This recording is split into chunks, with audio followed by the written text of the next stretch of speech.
नमस्कार, मैं शान चड्डा आज की क्लास में आप सबका स्वागत करता हूँ। आज हम लोगों को बात करनी है टिश्यू चैप्टर, क्लास 9 चैप्टर का नाम है टिश्यू और टॉपिक का नाम देंगे हम लोग प्लांट टिश्यू। मैंने आज इस पार्ट में प्लांट टिश्यू की बात करेंगे और अगले पार्ट में हम एनिमल टिश्यू की बात आप लोगों से करेंगे।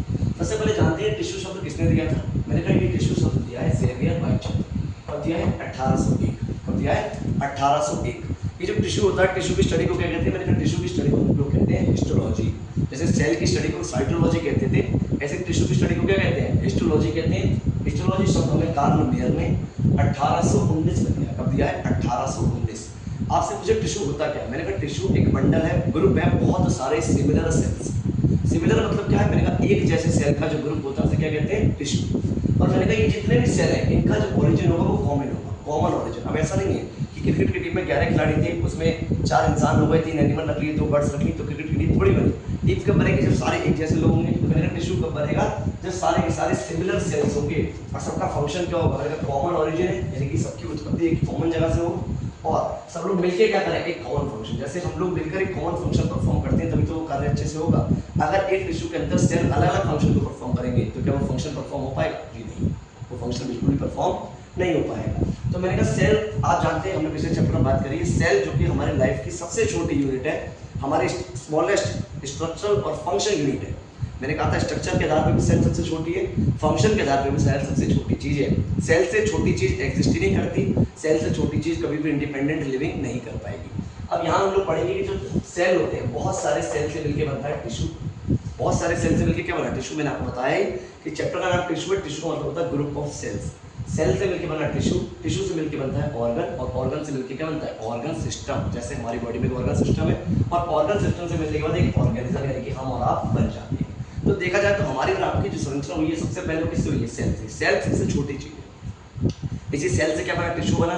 टिश्यू से क्या बना? ऑर्गन। ऑर्गन से क्या बना? Organ system. और ऑर्गन सिस्टम से क्या बना? एक ऑर्गेनिज्म बना। दूसरी बात मैंने ये लिखा है, अब प्लांट टिश्यू में जब हम बात करेंगे तो प्लांट टिश्यू को बेसिकली दो पार्ट से बांटा गया है, मेरिस्टेमेटिक और परमानेंट। इसमें मेरिस्टेमेटिक और परमानेंट। मेरिस्टेमेटिक और परमानेंट में सबसे बड़ा फर्क ये है कि जो मेरिस्टेमेटिक होती है वो डिवाइडिंग होती है, यानी कि इनके पास में डिवाइड करने की क्षमता है। डिवाइड मतलब 1 से 2, 2 से 4, 4 से 8 सेल होने की इनके पास में क्षमता होती है।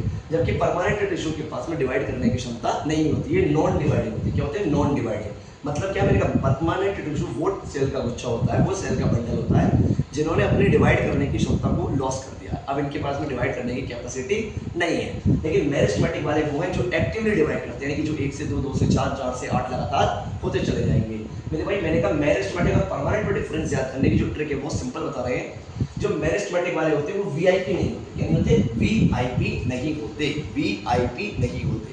वी मतलब होता है वैक्यूल। वी मतलब क्या है? वैक्यूल आप जानते हैं प्लांट सेल के पास में एक लार्ज सेंट्रल वैक्यूल होता है, तो मैंने कहा वी मतलब है वैक्यूल। आई मतलब क्या है? Intercellular space. अब ये समझिएगा, इंटर, इंटर माने होता है बीच में। बायोलॉजी में इंटर माने क्या होता है? बीच में।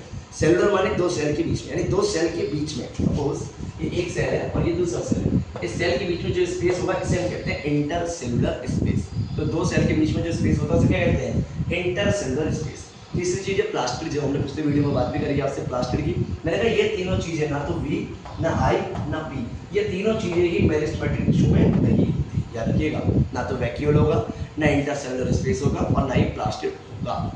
अब आते हैं परमानेंट में। मैंने कहा परमानेंट में वी आई पी, यानी परमानेंट वाले वी आई पी है। परमानेंट वाले क्या है? वी आई पी, यानी इनके पास में वैक्यूल भी है। क्या है? वैक्यूल। और आई मतलब क्या है? इनके पास में इंटरसेलुलर स्पेस भी होता है, यानी इनके सेल के बीच में स्पेस होता है। प्लास्टिड इनके पास में। अब देखिए जिन्हें डिवाइड करना है उनके पास में साइटोप्लाज्म कैसा होना चाहिए? गाढ़ा, यानी कि इनके पास में डेंस साइटोप्लाज्म। कैसा है? डेंस। जबकि परमानेंट वाले को डिवाइड करना नहीं है तो इनके पास साइटोप्लाज्म कैसा है? लूज। परमानेंट वालों का जो न्यूक्लियस होता है कैसा होता है? बड़े साइज का होता है। कैसा होता है? बड़े साइज का। क्यों? मैंने कहा न्यूक्लियस बड़ा होगा तो जेनेटिक मटेरियल ज्यादा आएगा, तभी तो डिवाइड कर पाएंगे, नए सेल बन पाएंगे। तो लार्ज न्यूक्लियस होता है। कैसा होता है? लार्ज। जबकि परमानेंट वालों में स्मॉल न्यूक्लियस आपको देखने को मिलेगा, यानी कि यहाँ पर जो न्यूक्लियस का साइज होगा बहुत छोटा होगा। अब मेरे भाई बात करेंगे हम लोग मेरिस्टेमेटिक। देखिए हम लोग बात कर रहे थे कि मेरिस्टेमेटिक के कितने प्रकार हैं। मेरिस्टेमेटिक के 3 प्रकार होते हैं। देखिए मेरिस्टेमेटिक कितने प्रकार है? 3। याद रखिए कितने? 3। बहुत इंपॉर्टेंट है, पूछा जाएगा सवाल। याद रखिएगा 3 प्रकार के। ट्रिक याद करने क्या है? अली। ट्रिक क्या है? अली। ट्रिक क्या है? अली। ए मतलब क्या होता है? मैंने कहा ए मतलब होता है एपिकल मेरिस्टेम। ए मतलब क्या है? Apical meristem. एल मतलब क्या है, लेटरल मेरिस्टेम। एल मतलब लेटरल, एल मतलब लेटरल, और आई मतलब क्या होता है, इंटर कैलरी। आई मतलब इंटर कैलरी। तो देखिएगा सबसे ऊपर होता है एपिकल, ऊपर क्या है, एपिकल, ऊपर एपिकल। साइड में लेटरल माने होता है साइड, लेटरल माने क्या होता है साइड, तो लेटरल साइड में कौन सा होगा, लेटरल। इंटर कैलरी कहां होगा, मैंने कहा इंटर कैलरी होता है इंटर नोड्स पर। कहां होता है, इंटर नोड्स। जैसे आपने गन्ना देखा होगा यानी शुगर के, उसमें जो गोल गोल होते हैं वो क्या होते हैं, नोड्स, और दो नोड के बीच की जो दूरी होती है, दो नोड के बीच की जो दूरी होती है उसे क्या कहते हैं, उसे हम लोग कहते हैं इंटर नोड। क्या कहते हैं, इंटर नोड। आपसे इन तीनों मेरिस्टेम का एक तो लोकेशन पूछता है और एक इनका पूछता है फंक्शन। लोकेशन मैंने आपको बता दी, एपिकल को ए से याद रखिएगा, एपिकल ए से याद रखिएगा, एपेक्स, ए से क्या रखेंगे, एपेक्स, ए से क्या रखेंगे, एपेक्स। एपेक्स माने होता है टॉप पे, एपेक्स माने क्या है, टॉप पर, यानी कि जो एपिकल मेरिस्टेम होगा वो प्लांट के सबसे ऊपर वाले हिस्से पे होगा। अब जो चीज ऊपर है वो क्या काम करेगी, लंबाई बढ़ाने का, ऊपर वाली चीज क्या करेगी, लंबाई बढ़ाने का काम करेगी। तो एपिकल मेरिस्टेम का काम होता है प्लांट की लंबाई को बढ़ाना।